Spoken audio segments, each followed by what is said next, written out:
So today, I'm very happy to have a psychiatrist in training, Mark Horowitz from England, as our guest. This is very important, I believe, because Mark knows a lot about how to withdraw patients safely from psychiatric drugs, which very few people know how to do. And since there are about 13 million doctors in the world, more than 10 million doctors don't know what to do, and most will do it incorrectly, which can be outright dangerous, in fact, but we'll come back to that. So I have looked very much forward to interviewing you for this episode, Mark.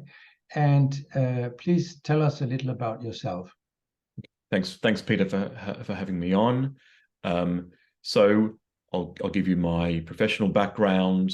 I'm from Australia. I studied medicine in Australia. I started my psychiatry training in Australia and interrupted it to come and do a PhD in how antidepressants work and the neurobiology of depression in London at the Institute of Psychiatry, Psychology and Neuroscience at King's College London. Since then, I've worked in England and Australia as a psychiatry trainee. I've come back to do work mostly focused on how to safely stop psychiatric drugs. And I worked for a few years on Joanna Moncrief's trial, the RADAR study, looking at carefully reducing and stopping antipsychotics in people with psychotic conditions. I've also helped the Royal College of Psychiatrists to write their guidance on how to safely stop antidepressants. And I'm involved in a number of research projects looking at how to safely stop antidepressants, one in Australia and a few proposals in different countries. That's my professional involvement. But what really led me to become interested in this area was my personal experience. I, like 1 in 6 people in the Western world, am on an antidepressant. I've been taking an antidepressant now for almost 20 years. I went on it when I was in my early 20s, an unhappy young medical student, and I stayed on it for many years until I tried to come off it, actually at the end of my PhD in antidepressants. And what happened to me then was the most frightening experience of my life. I came off my antidepressant over about 4 months, and I ended up in a terrible state. I had, for the first time in my life, panic attacks, and those panic attacks lasted for several hours a day. I had trouble sleeping. I never felt at ease for week after week. I felt constantly panicked and terror-struck. Eventually, after week after week of trying to hold on to that, I really thought I cannot keep going like this.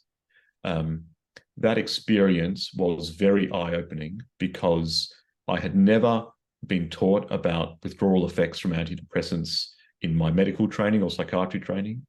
To experience that firsthand was extremely shocking to me. I didn't think that these drugs that I had taken without thinking about them very much for 15 years at that point could have such profound effects on stopping them.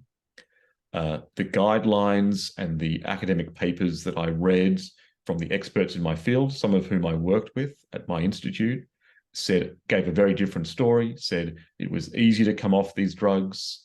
The symptoms that you would get, discontinuation symptoms, would be mild and last for a week or two. And at the same time, I became aware of hundreds, then thousands, and then tens of thousands of people in online forums, places like Surviving Antidepressants and different Facebook groups, of people going through the exact same experience as me. And that was very jarring. On the one hand, there were the experts that I was used to listening to, saying it was easy to come off. I had a first-hand experience that was completely different from that. And my experience was mirrored by tens of thousands of people. I thought something is amiss here. And I, at that point, did 2 major things. One, I wrote an article summarizing what I'd learned from some of these websites. I'd come across some neuroscientific findings that I think made sense of what was happening to people. And I communicated that in an academic article that was published in the Lancet Psychiatry in 2019. And that I think has a little bit opened up the conversation for doctors. And then privately, I use the techniques that I learned on these websites to slowly come off my drugs, actually it was plural, by the time I used this process. And that's been a very different experience than coming off much more quickly as I did in the past, so that I've been able to reduce my drugs over a longer period of time. And that's what's inspired me to change my practice and research to focus specifically on how to safely stop psychiatric drugs, because I recognize there's very little training, there's very little research, and there's very little understanding amongst doctors and of course patients about how to come off safely. And that leads to huge trouble where people get misunderstood by their doctors. Yes, let me just ask you a couple of questions. Please. You mentioned Surviving Antidepressants. This is the name of a website where there are lots of stories of people who have suffered from withdrawal symptoms.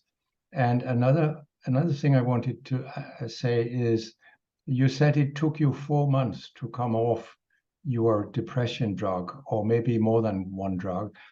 Now, did you do this correctly, or did you taper too quickly, or? Yeah. So in retrospect, I did it too quickly. So it was a single drug. It was escitalopram, or Lexapro is the brand name in America.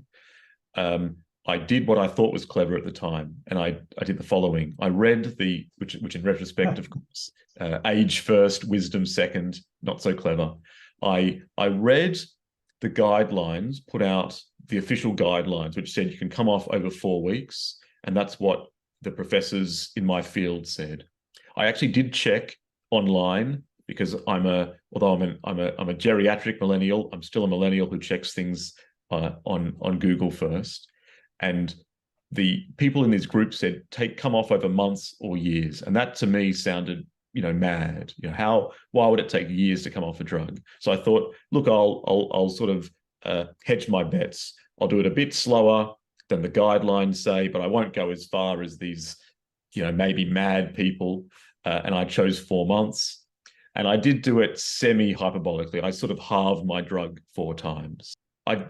Yes, I did what might be a very rapid, quite crude hyperbolic taper. So I did it, too quickly. But yes, I'd already understood from the online websites that this hyperbola made sense. But I wasn't diligent enough or clever enough to see that I should have listened to them more at that point. Well, one thing I noticed when I met you for the first time was that you said that if you had not been on these drugs yourself, you would have had difficulty believing patients complaining about serious withdrawal symptoms that lasted for a very long time, even sometimes for a very long time after they had stopped the drugs completely. And when I remember back in 2014, Luke Montague in England, he founded the Council for Evidence-Based Psychiatry, and he invited Joanna Moncrief and me and James Davies to speak at that event.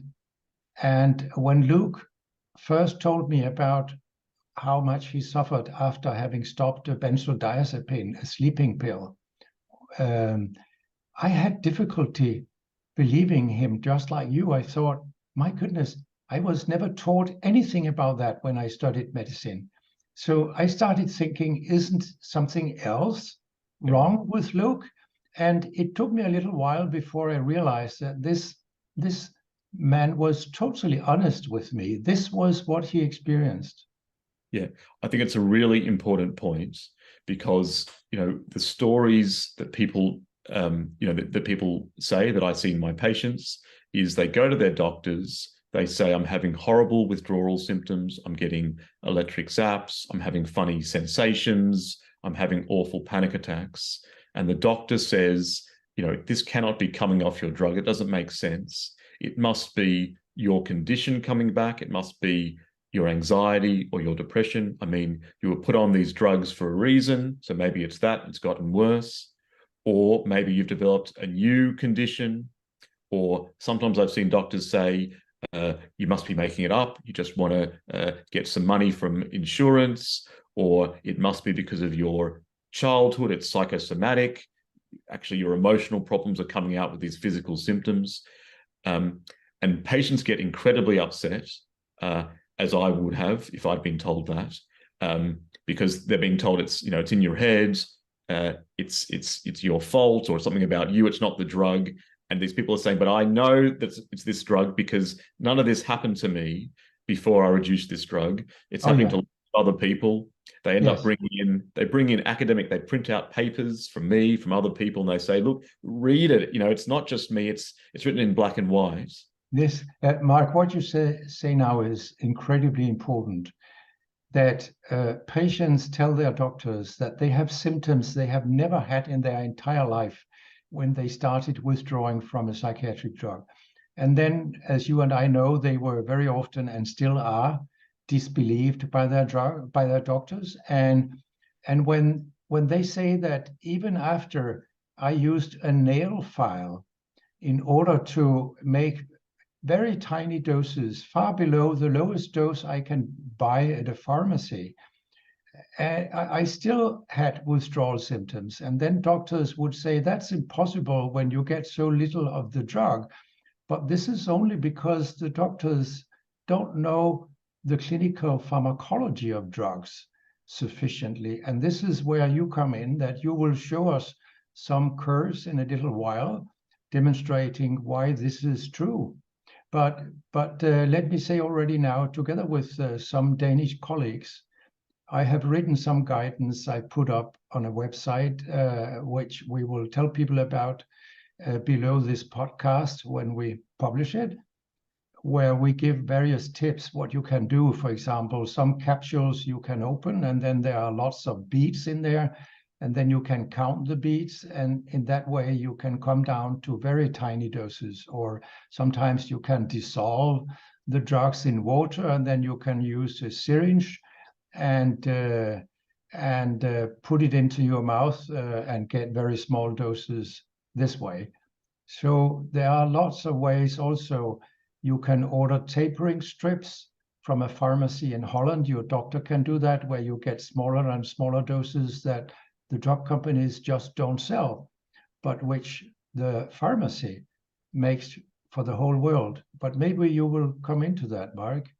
Yes. So let me say a couple of things, pick up on some of your points. So maybe since you're talking to doctors, I've read some of your guidelines, they're very helpful.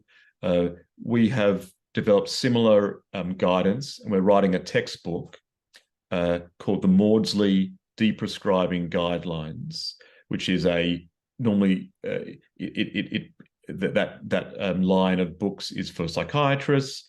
This book will be for psychiatrists, for GPs, maybe even for members of the public, that goes through drug by drug, exactly saying which ones you can open up and count the beads, which ones you need to dissolve in water.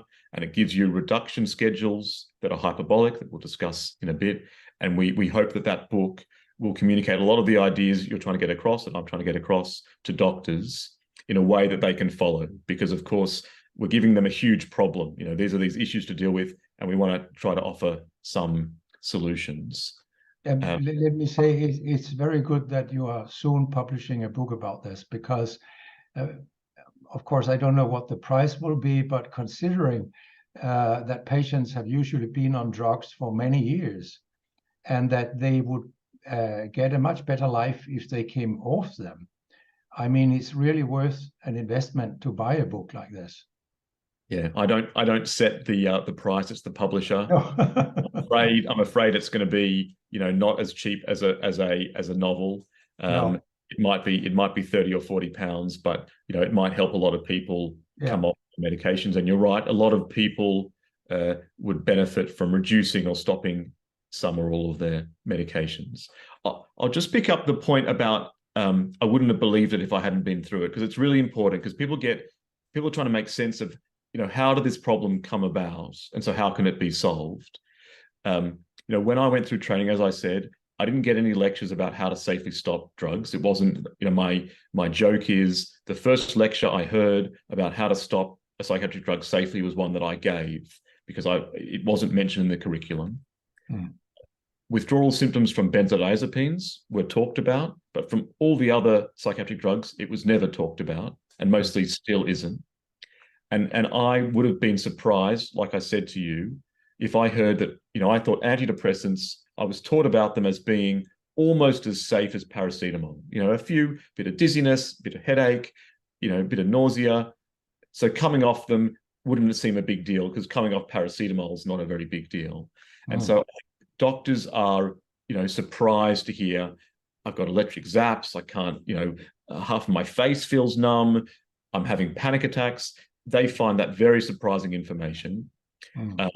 I think, I've got to say, I think the more sensitive, open-minded doctors do listen to their patients, and they do say, look, you're a sensible person, you're telling me quite serious effects. It doesn't fit my education, but I'm listening. I think some of them do, because I know they contact me. They say, look, I knew this for years before you talked about it. So there are definitely people who are much brighter and much more open to it than I am. Let me laugh a little, Mark, because we are both physicians. And if there is anything you must be good at being a doctor, it is listening. I mean, no matter what specialty you're in, you learn a lot, and you can even make diagnoses just by listening to people, what they're telling you. Yeah. I know. I mean, I think it was, people attribute it to William Osler, who said, listen to the patient. They're telling you the diagnosis. And that's definitely happening in this area. But doctors are also trained to be skeptical. So this is, I think, where it's an important skill. And it causes lots of trouble in this area, because if everyone who walks in and says, I'm having a heart attack, if you say, well, you must be having a heart attack, of course, you'll overtreat different things that are not heart attacks. So doctors are taught, you better check for a troponin, you better ask for history, where's the pain? And so I think they're, taught to be skeptical of what a patient is saying. Well, but people don't walk through the door and say, I have a heart attack. They come to the doctor because they're afraid that they might have a heart attack. And then when the doctor does investigations and tell them, well, it's something else you have there in your chest, I mean, then most patients would be grateful and accept that explanation. Yeah. I guess the difference here is, I mean, some people do say, I feel terrible, I must be having a heart attack. And sometimes there's a panic attack and sometimes it's a muscle problem. And I guess, when it comes to a heart attack, of course, you can do a blood test, you can see it. And I think the difficulty with withdrawal is, so far, there are no blood tests, there are no scans, and that makes it harder, to believe in the reality of it. And I think there's also, so I think skepticism plays into it, which can be very useful, but can be harmful when in this circumstance. And I think there's, a sort of an epistemological structure, which is doctors are used to getting their information from professors and guidelines and articles published in the New England Journal of Medicine. And so, like me, those papers say, mostly, up until recently, symptoms are mild, they're brief. That's what professors are saying to them in lectures. And I think they're used to listening to, academic professors over this patient. And, I'm no expert in all of medicine. Probably, most of the time, the experts do know things more than an individual patient. It depends. But in this situation, that's not true. That's not true. But let's come back then to how you do a safe withdrawal. I have seen guidelines that recommend that you reduce the dose by the same amount every time. So if you start on 150 milligrams and go down to 125 and then to 100 and then to 75, then to 50 and 25, and then you stop. I mean, this is brutal for many patients, but many doctors believe, oh yes, this must be a good method, but it certainly isn't. So will you tell us a little about why it is not a good method? Okay, so this gets to the crux of the issue. So I mean, first of all, there's some broad principles for how to stop psychiatric drugs safely, and I'll get to the hyperbolic pattern in a second. There are three main principles. Number one is to do it gradually. And the reason why you do it gradually is because the brain has become very accustomed to a certain level of the drug. And when you remove the drug, the brain has to readapt to lower levels. And it can't do that over a few days or even a few weeks. For people who are on long-term medication, it can take months or even more than a year, up to years, for people to readapt. And so in general, it's better to come off over months or years than days or weeks, especially for long-term users. That's number one. Number two, there's a few papers out there, some of them I've written, that tell you what rate to go at. But the really important thing is what a person can tolerate. They should be in the driving seat. You can go only as fast as someone can tolerate. You cannot push people. This isn't a case of not wanting to try hard enough. It's a case of physiological withdrawal symptoms that make it incredibly unpleasant to go too fast. And so you have to adjust the rate of taper to what someone can handle. Some people can do it a bit quicker, fantastic. Some people need months and some people need years. And you need to have a dialogue with the patient to work out what they can do. That's number two. And the third element is the point you're getting at, which is the pattern of reductions. So, the example you gave, 150, 125, 100, it sounds very sensible. You're going down by even amounts. It's what I used to do before I understood what I understand now, because it sounds like you're going down by an even amount each time. What the confounder in this is, what makes that, as you said, potentially quite dangerous, is the way the drugs affect the brain. And the relationship between the dose of a drug and the effect on the brain is not a straight line, but a hyperbola. And this is, I'm going to drill this in for a moment. It's because of the law of mass action. And what that law of mass action says, when there's not much drug about, a few milligrams, most of the receptors are unoccupied. And so every milligram of drug has a very large effect. And so you get a very steep relationship. Once there's a lot more drug around, most of the receptors that the drug could affect, the locks that the keys go in, so the drug goes into a receptor, like a key goes into a lock, most of the locks are already full of keys. And so every extra milligram of drug has less and less effect. So you get a very steep rise and then it flattens out. And that's true for all psychiatric drugs. Could I just intervene a little here? Because it's very common for both psychiatrists and family doctors that if a drug is not giving the desired effect, then they double the dose. But as you just said, they are already high up on the binding curve. So the only thing they will obtain by doubling the dose is to double the risk of serious harm. And this has been shown in many randomized trials that this is the case. So here is another area where we need a lot of, what should I say? We need to inform people they shouldn't do that. But let's come back to your hyperbolic curve.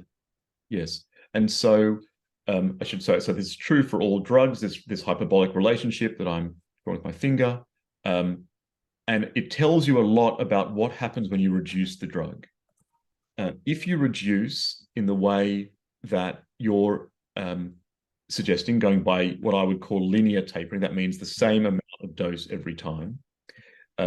When you do the first reduction, the change in effect on the brain is very small because it's a very flat relationship.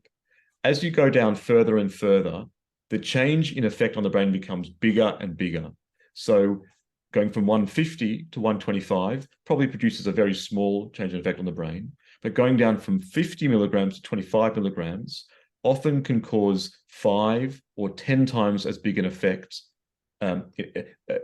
in terms of effect on the brain, a bigger change than those earlier reductions. And Mark, you had a graph showing this, I know.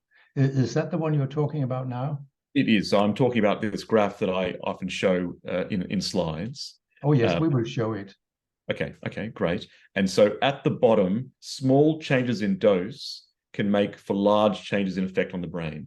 Now, this matches exactly what patients say. If you go through a patient who's been through that process, they'll say that first reduction wasn't too bad, small change in effect on the brain. As they went down, each of those reductions became harder and harder. And the final reduction was the hardest. And that's because that final reduction will cause such a large change in effect on the brain, and their withdrawal symptoms will get worse and worse and worse. And doctors often misinterpret this as saying, well, the patient must need the medication because they're complaining about withdrawal symptoms that are so bad. And so that leads to a lot of confusion between amongst doctors and amongst patients, because they think they must need the drug rather than they need to come off it more slowly. Yes. I want to tell you a little story.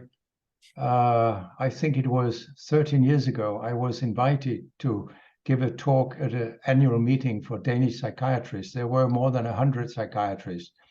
And I told them that depression drugs could be hard to stop because people developed withdrawal symptoms. And then there was this professor whom I knew very well and respected. He said, well, I never had any problem stopping antidepressants in my patients. So then I thought, oh, well, either you never tried, but just renewed the prescriptions, or when they got symptoms, you told them they were still sick, so they needed the drug, as you have just said. And then someone said, oh, they don't become dependent on these drugs, because in order to become dependent, you must crave larger and larger doses. And then I replied, great. So nobody is dependent on smoking 20 cigarettes every day because they don't require larger and larger doses. I mean, it was pretty ridiculous, but then I was lucky that David Healy, the psychiatrist from Wales, and Giovanni Fava, who has done withdrawal studies from Italy, they were there. So they told this kind professor that he was wrong. Right, which professors don't love to hear. I mean, there's a couple of points maybe to make about what you've said. You know, there is this. I've had that experience before. I'll tell you a story in response. I gave a lecture in 2019 to a group of psychiatrists in Manchester. The first lecture I gave in England, and the audience was about 60 psychiatrists of varying ages. And at the end I talked about withdrawal and safe tapering. At the end, everybody who got up to ask a question that had less hair than me, they were older than me, which actually is getting, there's fewer and fewer people with less hair than me, but there still is. They said, I've never seen what you're talking about. You know, I think you're exaggerating it. You know, I've never seen anyone in my practice like that. And I tried to say what you said. Look, maybe you haven't stopped drugs very much. Maybe you missed it because you saw relapse, which of course they didn't like. But everybody that had more hair than me, that were younger than me, said, yeah, I've seen it. And can you tell me, should I use liquids or should I use capsules? In other words, they wanted to know details of how they could do it practically. And I just sort of understood then what the story was. Oh, then Mark, I have another question for you. That, as you know, John Reed has battled with the Royal College of Psychiatry because some of them wrote in the Times that it's not really a problem to stop a depression drug, and then they had done a survey themselves that actually showed it was a huge problem. But as soon as John Reed and others, including me, protested, then they took down the survey and then started a long battle, which actually ended in a good place, as you just said, because they realized that maybe they had not been entirely correct, so they needed to change their guidelines. And this is something that you work with. But is there anything you want to say about this resistance from societies and from National Board of Health? I have had resistance from the Danish one, for example, that issued dangerous guidelines on withdrawing these pills, and they just wouldn't listen. It was a real uphill battle. I mean, look, there's a few different aspects there. I mean, the college is full of lots of different people. You know, as you and I know, it's not very nice to be told that you're wrong. You know, no one likes. You know, I mean, I don't like people criticize me. You don't like when people criticize you. That's what it is to be human. I'm sure this. No, Mark, it's okay. You criticize me. It's quite okay. Occasionally. Likewise. Look, you know, I think yes, the Royal College was very, very slow to act on this issue. You know, it's been an issue that's been in academic journals for more than 20 years, and they should have acted on it earlier. They should have informed people more. They should have informed their members. You know, the same is in Australia. They should act on it. They haven't really acted on it yet in Australia and in America.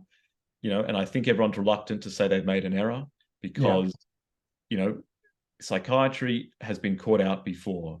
It's been caught out with benzodiazepines, which you know, were thought to be very safe and then had withdrawal symptoms. And it's probably a little bit embarrassing to have it happen again with antidepressants. And so there's probably reluctance to really face up to the implications. You know, on the other hand, I've got to give them credit. You know, I've got to give credit to people like Wendy Byrne, who, you know, in the end, you know, has written a mea culpa, you know, has put out some guidelines for the public, has apologized even, you know, on national TV in the BBC documentary. So, you know, got to highlight her work as being, you know, she's taken it on the chin. She's tried to make a difference. She's apologized. And, you know, it has made a difference, I think, having this guidance around has influenced some doctors. So, you know, yes, they needed a push from people who, like you and John Reed, you know, but I think got to give them a bit of credit, because if you compare it to Australia or elsewhere, they're ahead of it. You know, I would still say there's more that could be done. They could give education specifically to psychiatrists on how to safely taper, so that people know, you know, how to do it. So they're putting a bit more effort behind it.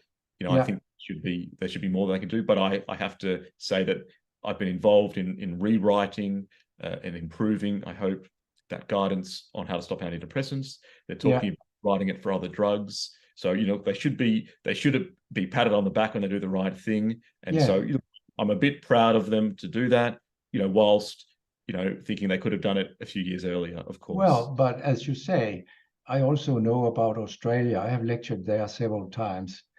And John Reed, whom we mentioned, is professor of psychology, and he worked for a while in Australia.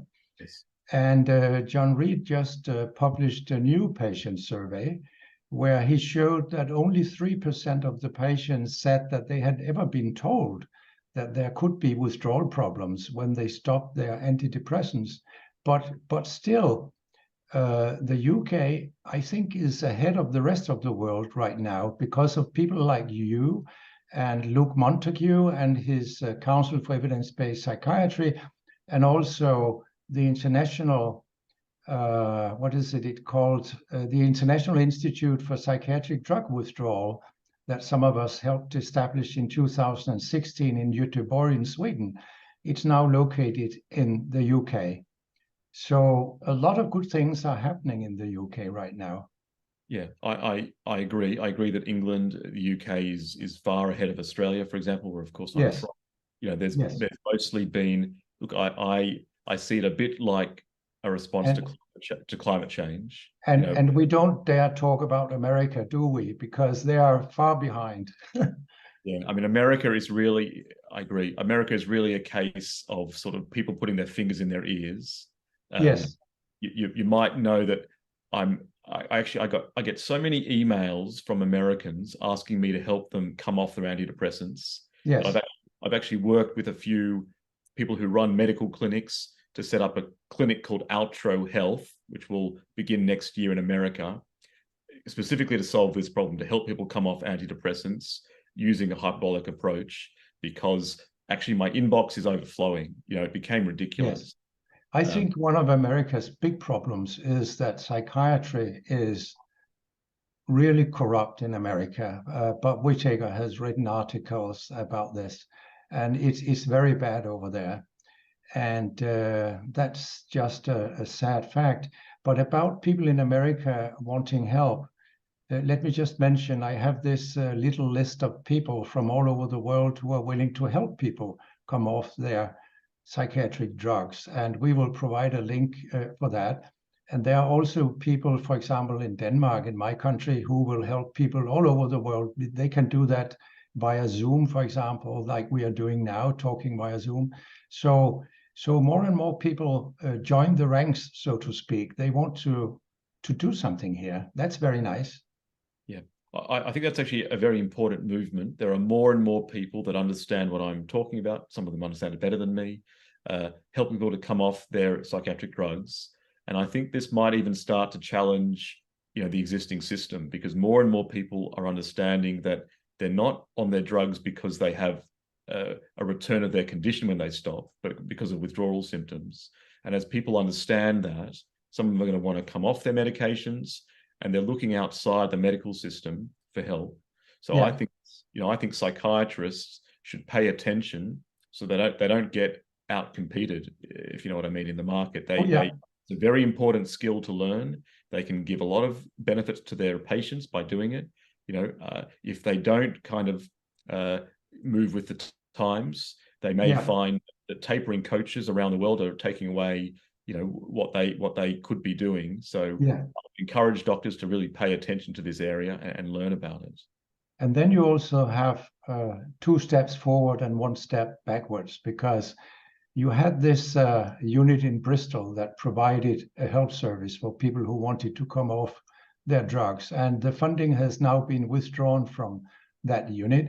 But there should be a unit that provides this service to people in the whole of the UK and in all countries, of course. But politicians are also influenced by the drug industry and by psychiatrists who just refuse to listen, because unfortunately, many of those psychiatrists, they have great power. So that's the problem we have. I mean, look, it's sort of a wicked problem. I'll tell you one aspect of it that's not about anything underhand. It's that the costs of coming off medication are not priced into the system. So, for example, people who come off medication can be so unwell with withdrawal, they're admitted to hospital. Some of them will kill themselves. Some of them will develop akathisia. Some of them will develop PSSD, post-SSRI sexual dysfunction. Some of them will have protracted withdrawal for years. All of these people, some of them don't work because they're too unwell, their relationships break up, they're seeing doctors. In other words, there's huge costs to withdrawal, but because doctors don't see it as withdrawal, it's not priced into the system. Yeah. If the health system understood that there's all this money, plus of course people's lives, I'm just trying to make a governmental argument, understood there's so much suffering and so much loss to the economy and to the health system from withdrawal, then they would pay it attention. But because I worked out that the term protracted antidepressant withdrawal was not even available for GPs on their systems. So there's been 0 cases recorded in England. But the fact is, Mark, that as Bob Whittaker has shown in country after country, the more people use psychiatric drugs, the more people get on disability pension. So it's incredibly expensive for society to have all these people on psychiatric drugs. So if we used money on weaning them off these drugs, and also had more stories also in the media where previous patients say, my goodness, I got my life back after I stopped these drugs. It's wonderful, so that people realize that we have overdrugged our populations to an incredible extent with psychiatric drugs. I suppose you agree with that. I mean, I agree with a lot of that. I mean, I've certainly seen, many people, including me, who feel they've gotten back their ability to think straight, their ability to feel clearly after coming off medications. That's why I'm so passionate about this topic, because coming off my drugs has given me, clarity of thought that I didn't have whilst on all these drugs. I think paradoxically, it's made, my anxiety and tendency to be low in mood a lot better.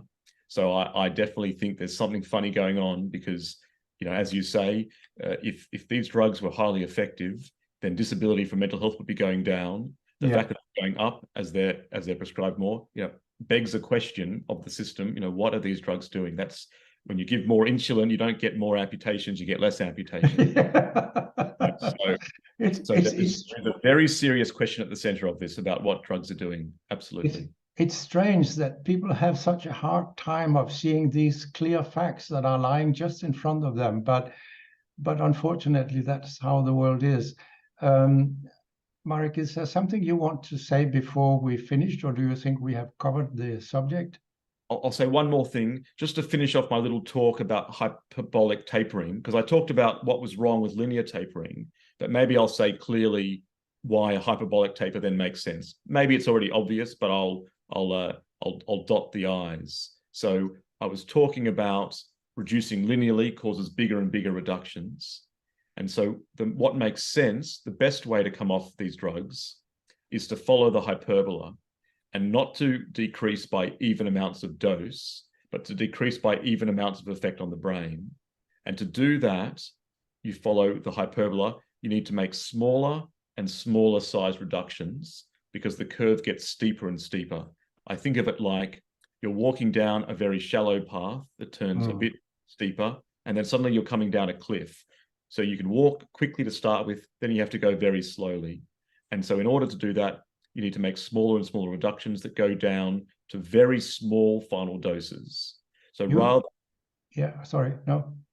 rather than jumping out, of the 7th floor window, which is what linear tapering does, you go down to the bottom step and you step out onto the road, which means no drug, in order that the process doesn't cause your brain too much disruption.